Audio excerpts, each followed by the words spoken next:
Hey, what's up, guys? Hey, this is Christian Brindle with Six Figure Medicare Agent. Hope this video finds you well. Thanks for coming back to the channel. And I have a long time friend of the channel who's actually the person that did the first interview on this channel. If for those of you who may not know, I have Mr. Nick Frumkin here with me today. Yes. And thank you, Nick, for coming on. It's always a pleasure. And I always enjoy the conversations that we get to have when you do come on. And thank you for taking the time. For anybody that might not know who you are, just Sure. if they're under a rock, give a quick little 60-second intro for yourself. Yeah, sure. I sell final expense. I sell Medicare. I work with seniors. I've been doing it for a while. I'm reasonably good at it. I've sold An understatement. Yeah, I mean, I've sold not quite, but almost $2 million of final expense. And I have a reasonably sized book of Medicare business. And I have a very, very small agency that I'm very selective about who I bring into, which is specifically for final expense agents who want to learn how to sell Medicare as final expense agents, not like leaving final expense behind, but who want to like continue their final expense growth, but add Medicare in is kind of like right. Thing. And that's kind of what I do. And I hang out too much on Facebook because I get bored easily and I have attention deficit disorder and I just like to talk.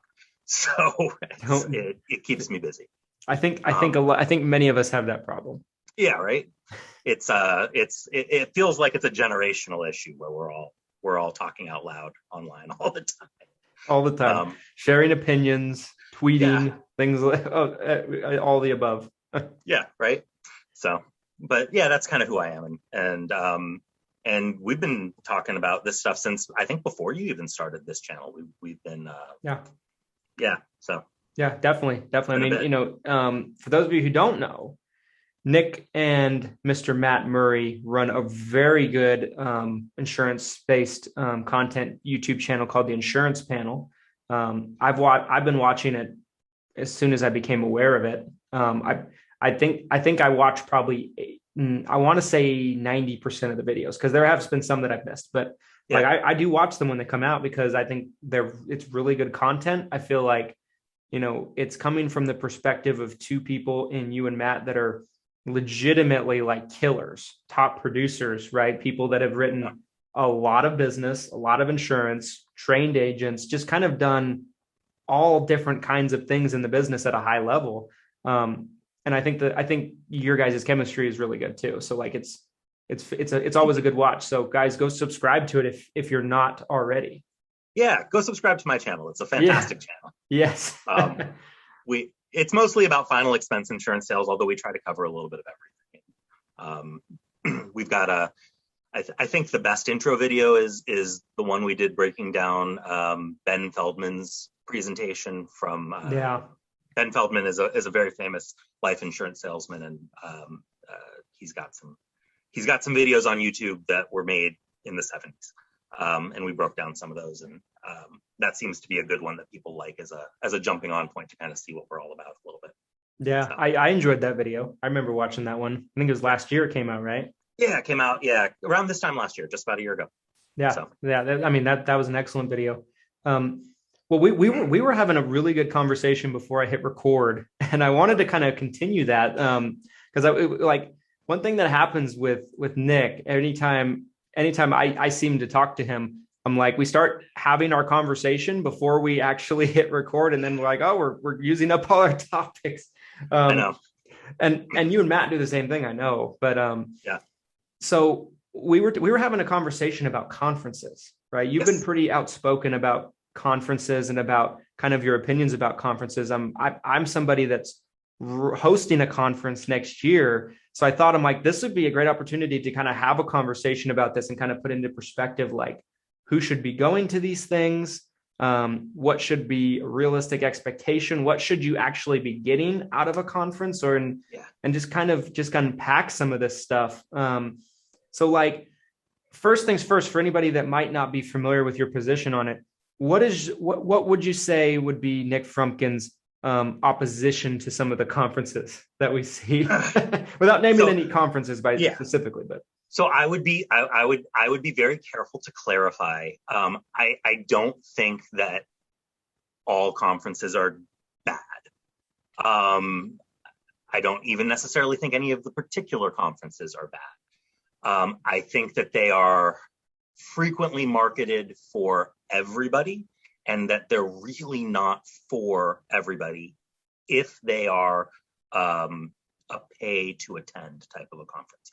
Not every conference is a pay to attend type of a conference, right? You've got carrier incentive trips, you've got FMOs and IMOs that run internal training conferences and all sorts of stuff. Like, that stuff is good if you're being paid to go someplace, if you are getting to go someplace for free and you have an opportunity to go and meet other successful agents. It's always valuable to go talk to other folks and meet other people.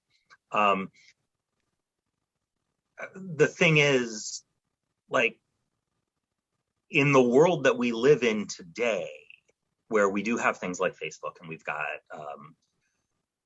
in the insurance space, honestly, Facebook is the most interesting of the places, but there's discussions about all this stuff on Reddit, and there's a little bit on Twitter and TikTok, apparently. I don't really TikTok. Insurance forums. I've heard I had someone mention that the other day, and I was like, those still exist? Yeah, and still kind of like it's a little bit of its own insular community now. It's not bringing in the outsiders like it used to, but the insurance forum still has great information and a lot of really good people. Just like with anything, you've got to filter out who's valuable to listen to and who's not. Mm-hmm. But there's a lot of opportunities to meet and talk to people who are willing to, if not necessarily help you, at least share ideas with you for free. There's a lot of that exists for free. And a lot of these conferences are expensive, especially some of the more high profile ones. I don't know what you're planning on charging for yours, Chris.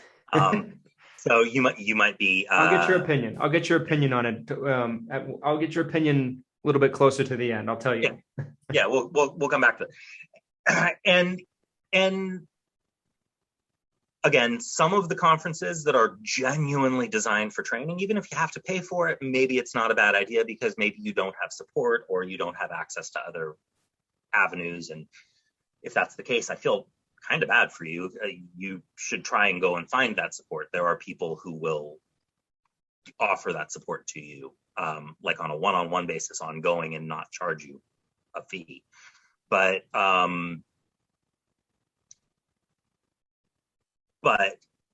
for the most part, the people who these conferences are pushed towards tend to be new young agents. And those are kind of not people who have either the time or the financial resources to really spend on doing this sort of thing. If you're an agent who is looking to figure out how to go from being an agent to being an agency, that's not a bad place for you to go. If you are an agency owner or somebody who is going to get something out of a networking opportunity, it's something for you to go to. The biggest argument that keeps getting made in favor of all of these conferences is how great it is to get together with these people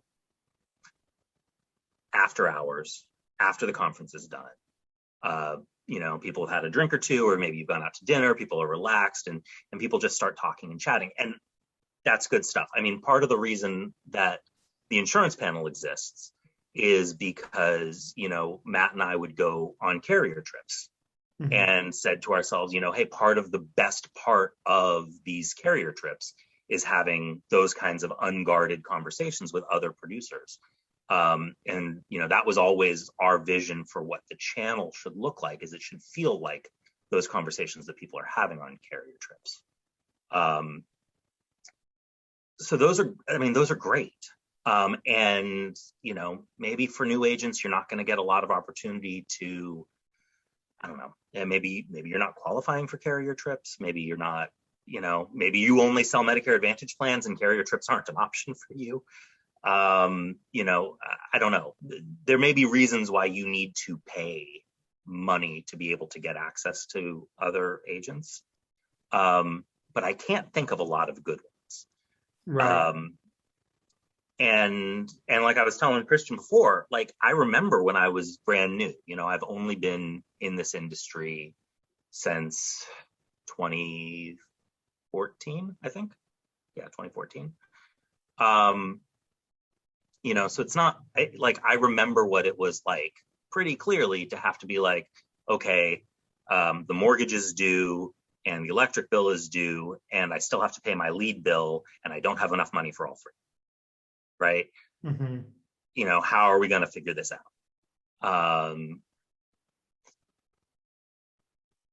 And if you're in that kind of a position, you really shouldn't be spending your last dollar to go to these things.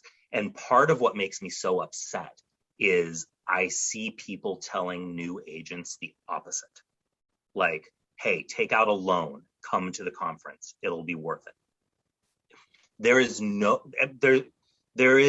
no conference that if you cannot easily afford to go to it, it is worth going to. Right? Like right. If you can't write a check for the ticket and the plane flight and the hotel room and have it not hurt you, it's not worth going to. Right. You have to focus on other things. You got to get yourself into a position where you're cash flow positive, because the most benefit that comes out of any of this stuff, and it's not just conferences. Like I don't go to the pay to play conferences. Like I might at some point in the future. Joanna Wyckoff, who was just on Your Taco Tuesday, yes, has said like, hey, if she does a conference, would I come and talk at it? And I might do something in the future. But I go on a lot of carrier trips.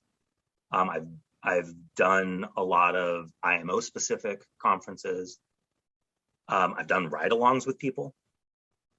I like for any of that stuff. If you haven't reached a certain level of basic competency, you're not going to be getting maximum value out of it anyway. Like, you're not going to know the questions to ask when you're sitting at a dinner table with Christian Brindle. You're not going to know what it means necessarily when he tells you whatever it is that he tells you.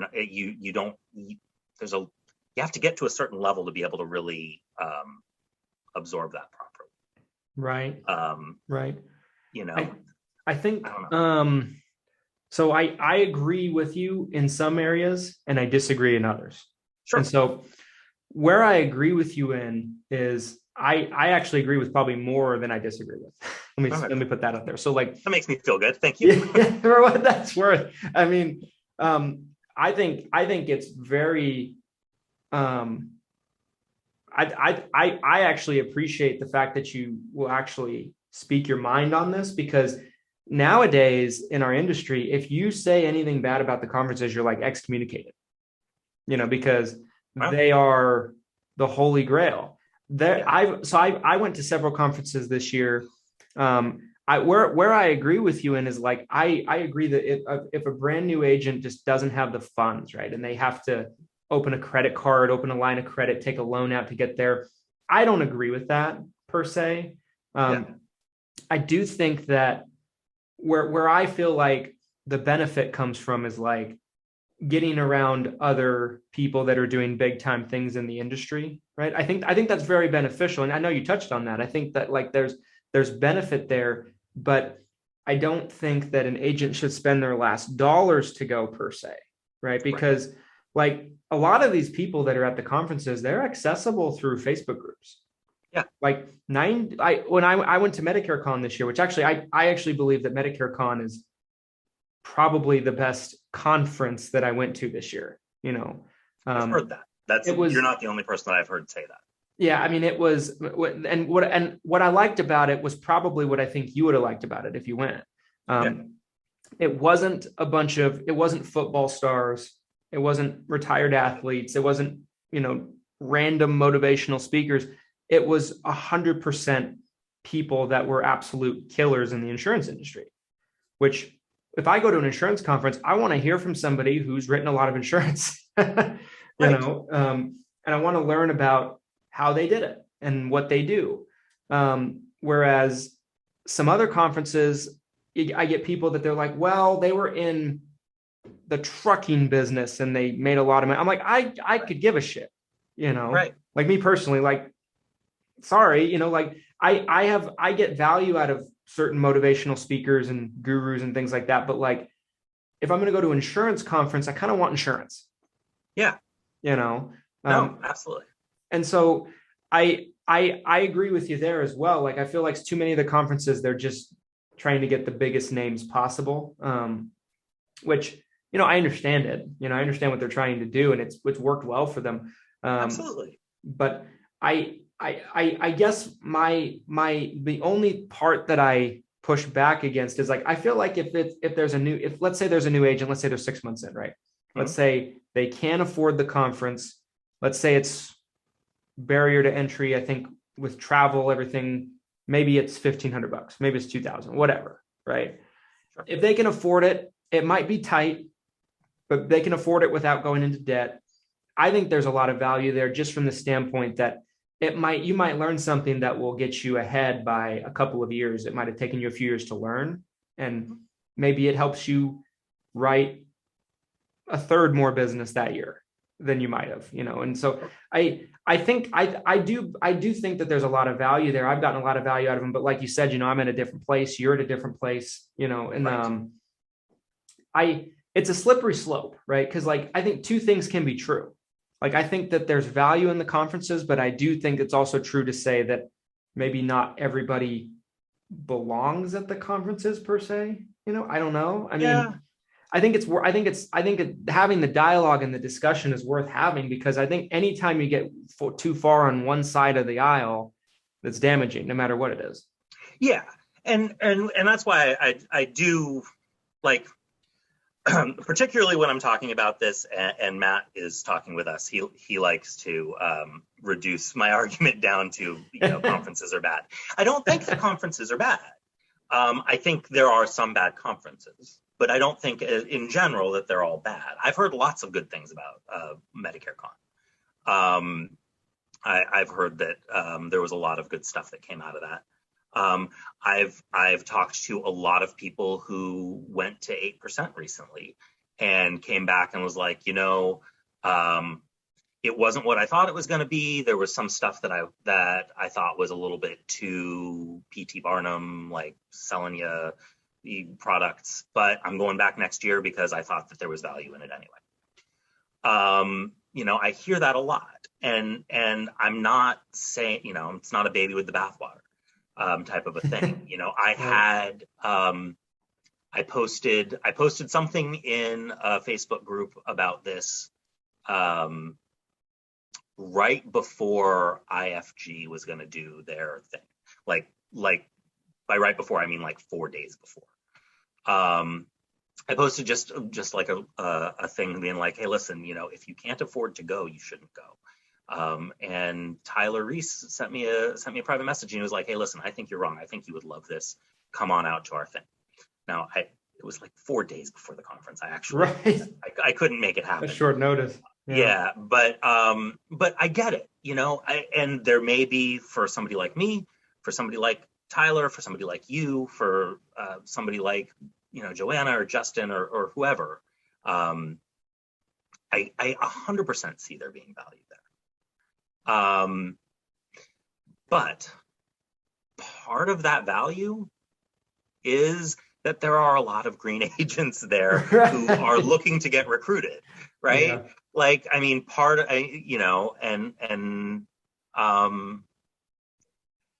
and at least on our channel and when I'm posting on Facebook, I feel like my job is to be the spokesperson for the agent. Right. I am the Lorax. I speak for the agents, right? Yeah. And my biggest concern for any new agents is that they are making decisions with an awareness that the people that are saying that they're there to help you are not always there to help you with your best interest in mind. Right. Many times, definitely not always, decidedly not always, but many times the people that are offering to help you are really just trying to make money off your back. And one of the things that as a new agent you have to do if you're an independent agent and you're in the independent space is you have to learn how to identify who's actually trying to help you and who's just looking to use you to make a buck. Right. And oftentimes it's easier to learn how to be good at selling insurance if you don't have to worry about learning how to identify who's trying to rip you off at the same time. Right. Right. Like I've gone to conferences where, I felt like the intention of the conference more or less was to have as many people pitch offers as possible. Right. To me, what goes through my head is like, I thought we were here to get that value here. So now I have to pay again to go to somewhere else to get that value. Like, to me, I could appreciate it more if someone had a program or a retreat or a course, whatever the case might be, if they went up and actually said something first. Yeah. And some people do to their credit, like some people go up and they share tremendous, actionable, nuts and bolts kind of stuff that I take a lot out of. And then they pitch something at the end. I'm okay with that, but what I have a problem with is when someone gets up and says virtually nothing, they say some gobbledygook, right.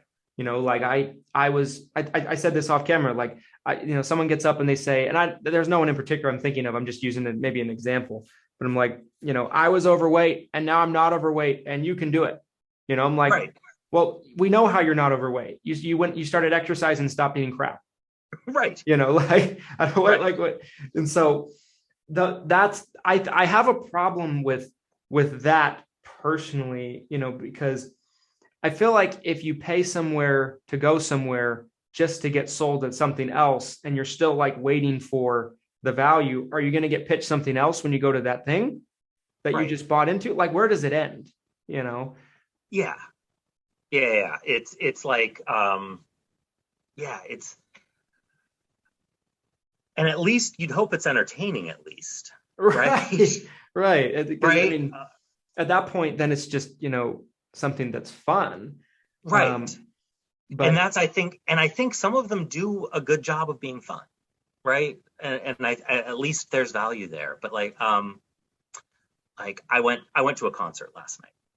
And there's a concert venue out in Camden, New Jersey, which is essentially a suburb of Philadelphia, called the BB&T Center.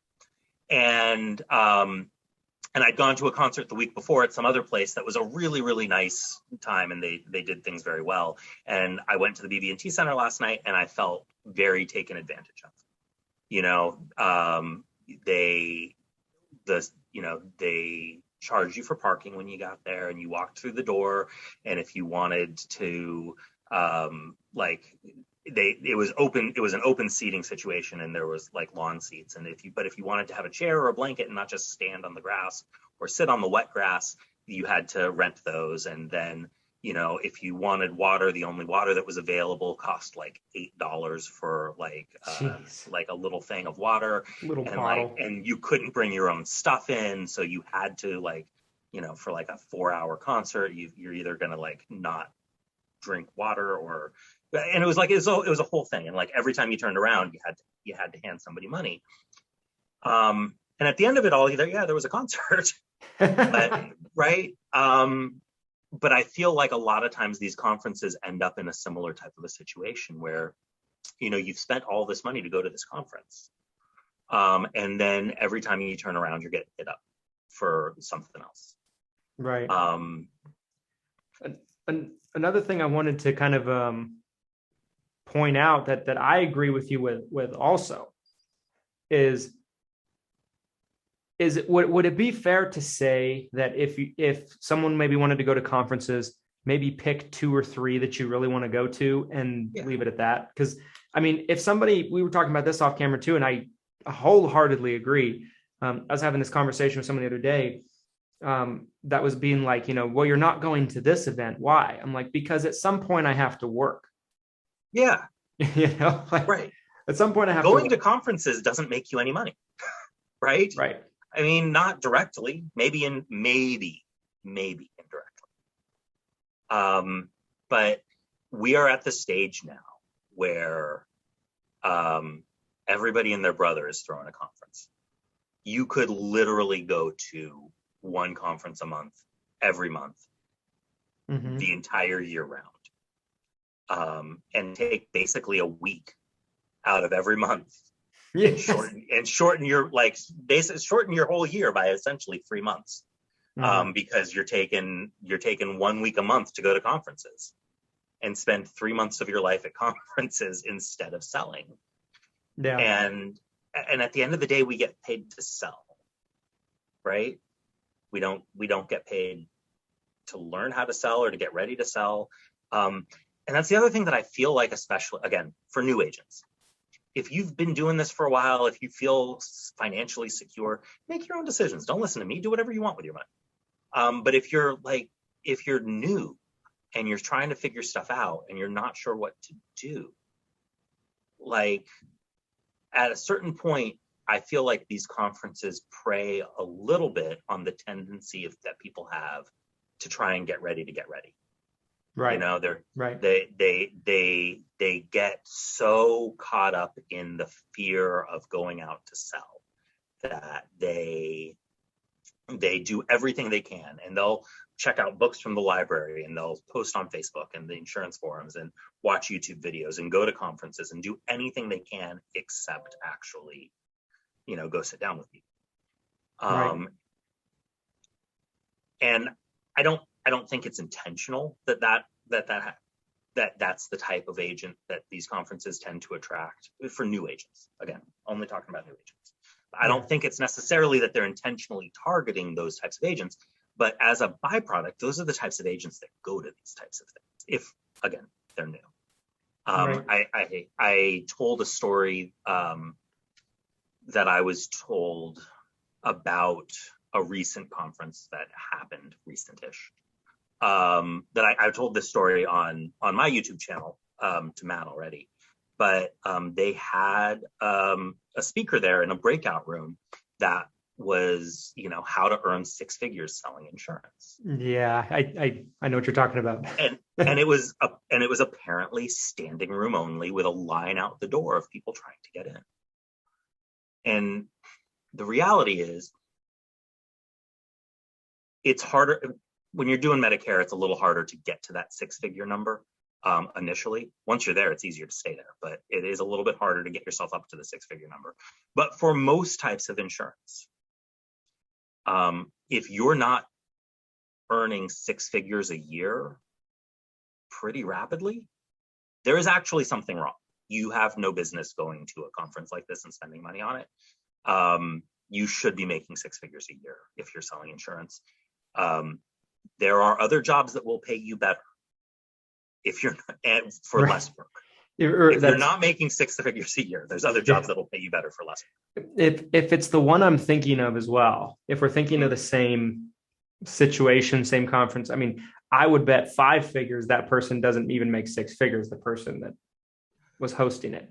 Well, yeah, that's from just inside information. But I mean, there's a lot of that too, it's like, right, promoting people that maybe shouldn't be promoted. Yeah. Right. I mean, anyway, I digress, but another thing that really jumps out to my mind is like, if you're going to a conference every month, let's say, like you're saying, let's say you take a week out every month. At some point, let's say every conference you're going to, you are benefiting, you are getting a tremendous amount of value, but if there's never time to implement what you've learned, is there any value? Right. Probably not. Right. I mean, for me, I'll probably go to 2 to 3 conferences in 2022. And that's what I tell people that's what I would do. I know people that have gone to 6 or 7 conferences and they're just like, I am behind. I'm like, I wonder why. Yeah, right. That's like 6 weeks. I mean, maybe you don't tend to take the whole week, right? Maybe but I don't know. If you're like me, traveling itself, there's a mental cost there, unless this conference is happening in your backyard. Just going there is going to cost you mentally a couple of days. And then there's the time that you're there and this time you come back. Your time has value, right? Like if you're selling final expense, you should be making at minimum like $4,000 a week. Like if you're writing final expense, if you're selling Medicare Advantage plans or Medicare supplement plans, the math is a little bit different. You actually probably make more on a week-to-week basis if you factor in the entire renewal stream and the opportunity costs. I mean, you're losing thousands of dollars in time every time you go to one of these things, right? Because the only thing that you get paid to do is actually sit and give presentations to people and write business. And you don't get paid otherwise. Right. And so, yeah, I mean, your time is definitely valuable. One thing there's some other things I wanted to talk to you about. I know I don't want to spend all of our time talking about this, but I could. I think it's very interesting. Yeah. But I wanted to give you some information on our event, and I wanted to see if it gets the Nick Frumkin approval or not in terms of price and speaker list. Because for me, what I wanted our event to be was straight insurance information. Yeah. No rah-rah, I mean, there's a place for rah-rah, but not at my event, And so I feel like we got a really, really good list of speakers. And so we're charging $450 for a ticket. We're not doing any levels of tickets. There's not like, this level gets you this level gets you this private mastermind. There's none of that. There's just general admission. So $450 a ticket. I thought that was enough to cover our costs of the event. But at the same time, it was maybe low enough to where it would be a little easier for a lot of people to go. Okay. What do you get for your $450? Just entrance into the door? Do you feed them lunch? What do you do? They get a lunch each day. So it's a 2-day event. So it's on a Friday and a Saturday. They get lunch fed to them both days. Nice. There's a welcome party on Thursday night, the first day that people go, and that's completely free, of course. Everybody's invited. And then the conference. Are you paying for an open bar at the welcome event? No. Okay, I'm just checking. No. But the other thing too that's kind of cool is Lead Heroes is going to be giving 10 free leads to the first 100 people that buy tickets. Cool. That's a nice little value. So I wanted it to be a value proposition, and then because that's really what I was concerned about. I wanted it to be good. I wanted it to be very good. So the speakers we have Galen Hendricks, sure, Justin Brock, sure, Joanna Wyckoff, absolutely, Danielle Kunkel Roberts, right, Eric Fierro, sure, Glenn Shelton, Justin Thomas, absolutely, Tracy Lonesberry, okay, Josh Lustig. We have Agent Pipeline, which is our home FMO. They're the headline sponsor, so they're having 3 different people come and speak. Just so that we have some reps from talking them about Agent Pipeline stuff. That makes sense. Yeah. And Tyler Reese with IFG. Cool. Shirley Kaufman. She runs a call center in South Florida. Brad Hannon. And Tony Merwin is our moderator. Cool. That is a stacked event. Yes, I thought so too. Like, I don't know. That's a lot for 2 days. Wow. I know. So like we can't, what one thing we have to do is the longest anybody can speak is 45 minutes.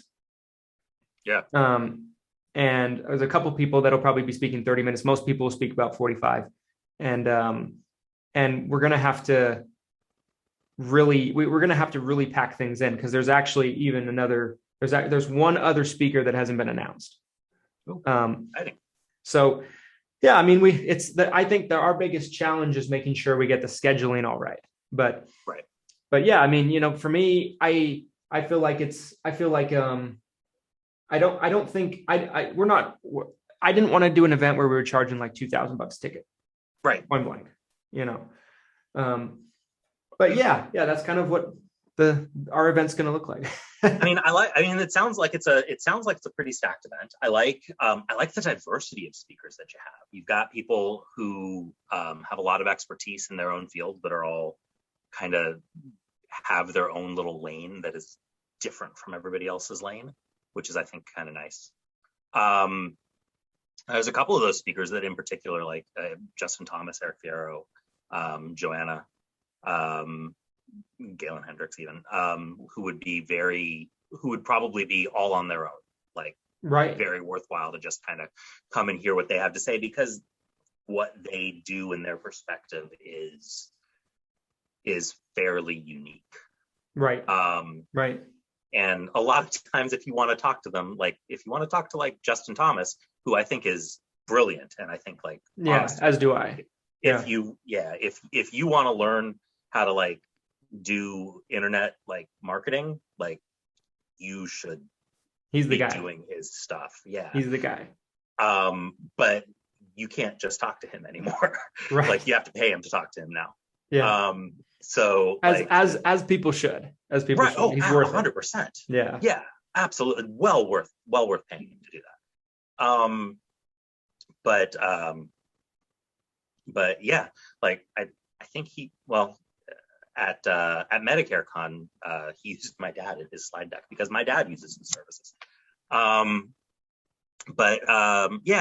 think that sounds like it's probably a pretty good event. And Medicare is a little bit different. Yeah. I do think that the learning curve for Medicare is shaped differently than it is for a lot of life and health sales. Absolutely. It's a different shape, you know. Yeah. There is because it's a market that's built off renewals. Because it's a product that frankly people have a higher level of interest in discussing. Right. It's something they have to get. Yeah. The challenge with Medicare is never as much, getting people to talk to you. It's getting to be a little bit more that way now than it used to be with the call centers making everybody like afraid. But even that, like it's more of a, I don't want to talk to you because I'm afraid that there's like too many people are trying to talk to me.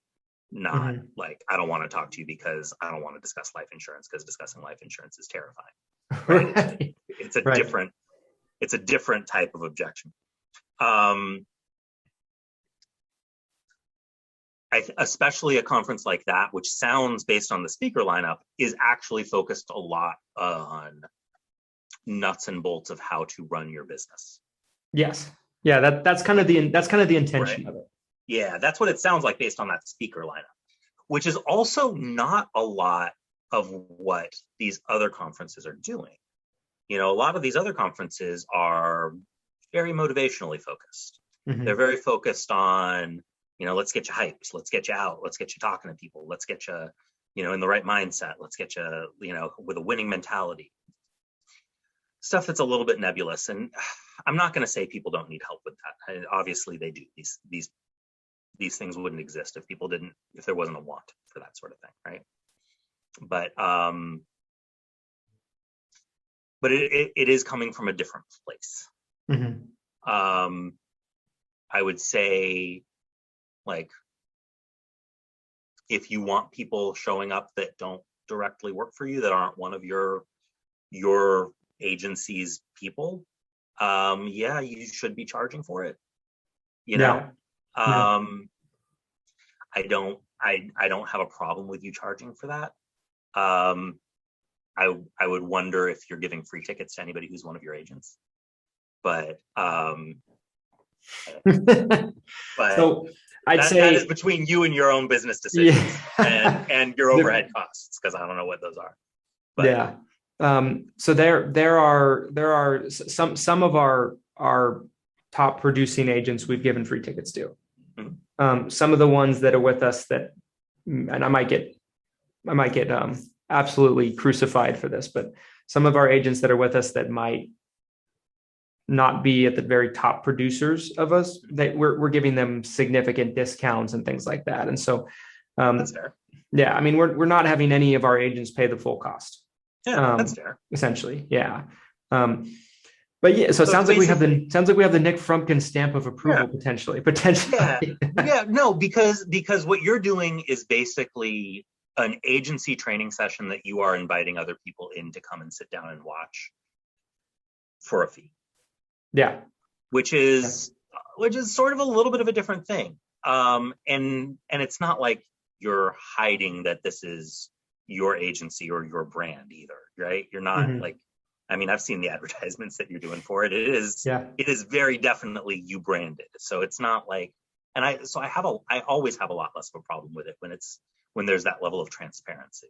Right. When for you sure. can say, hey, like, why is Christian doing it this? What's in it for him? Well, obviously what's in it for you is you've got an agency, right? Right. Right. And that's not, and you're not trying to like hide behind anything else.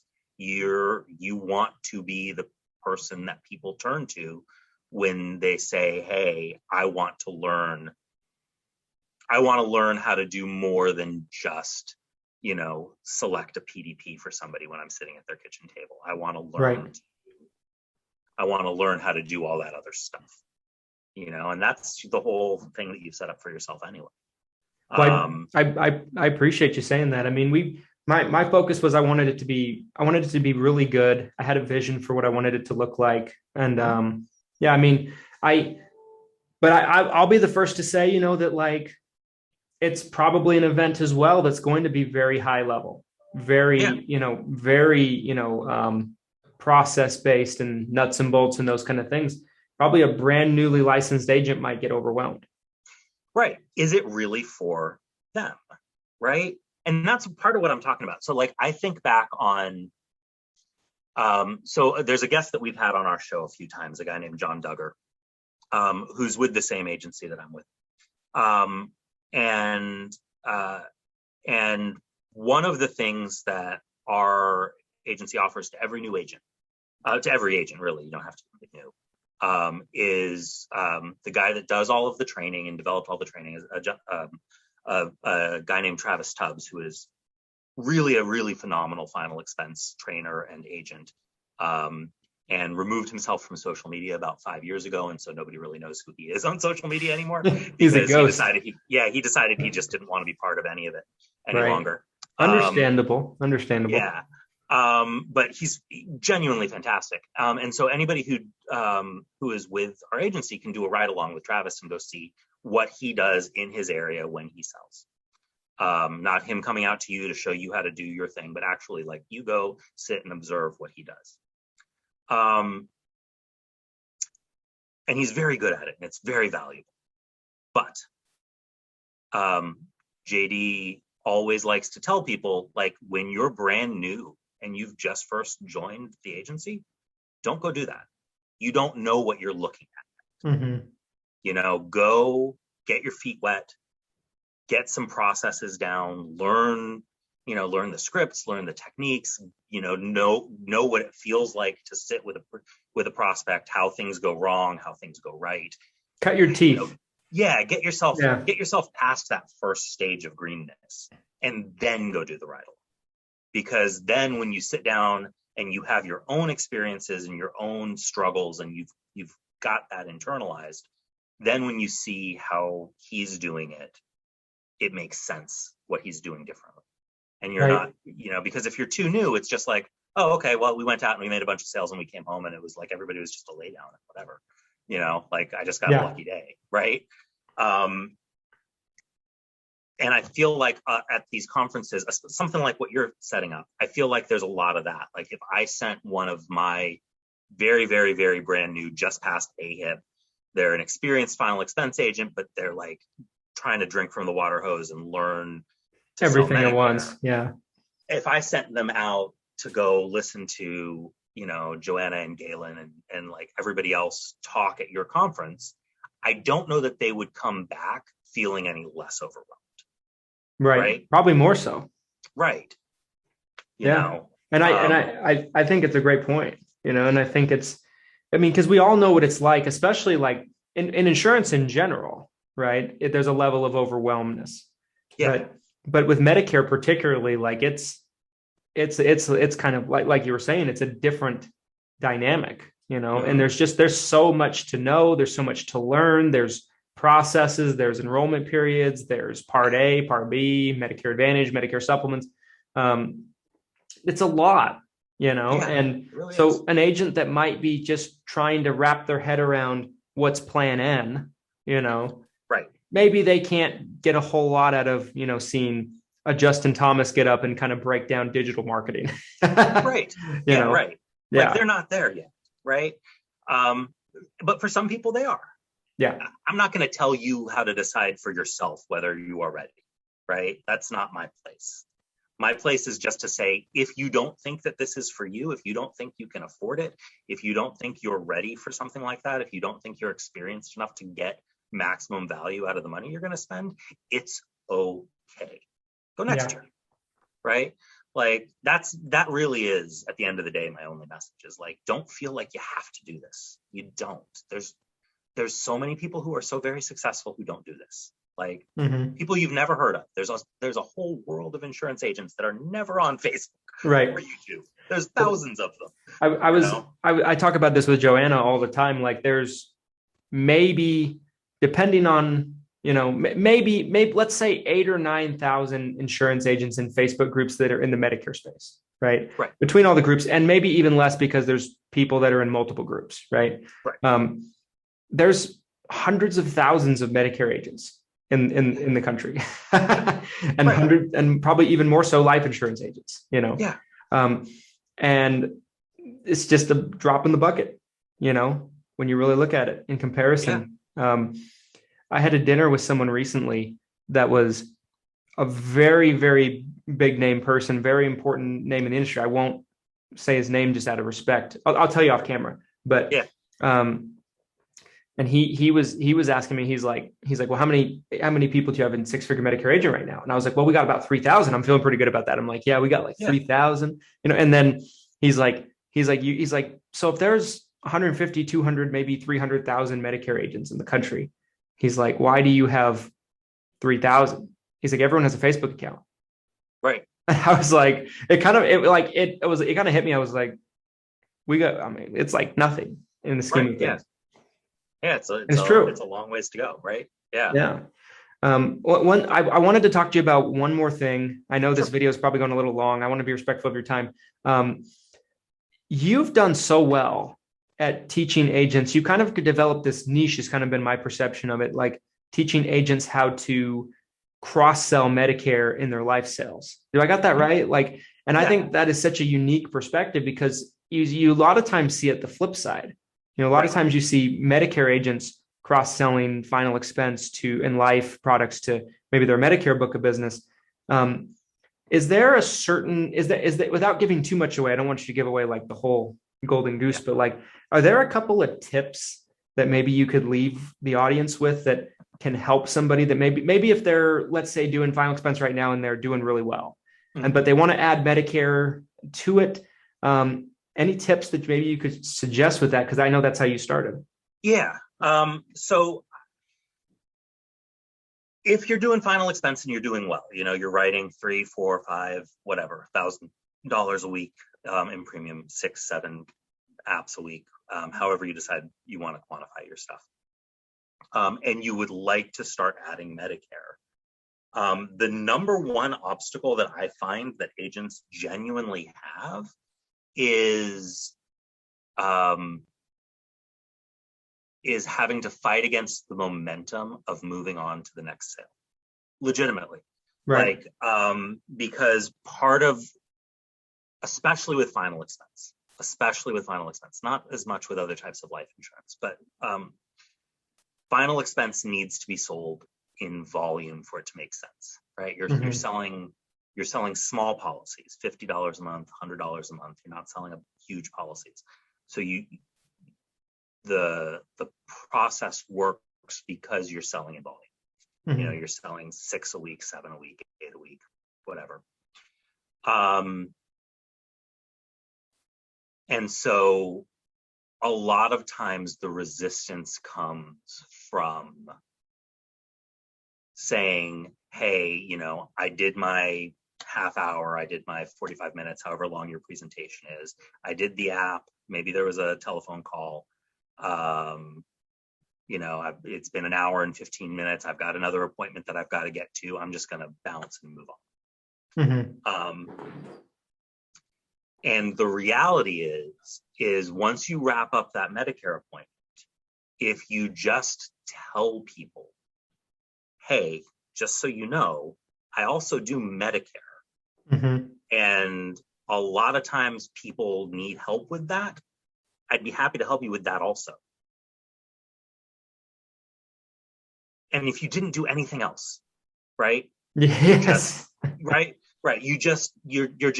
You're knowledgeable enough to know how to help them, which is its own obstacle, but that's a different conversation.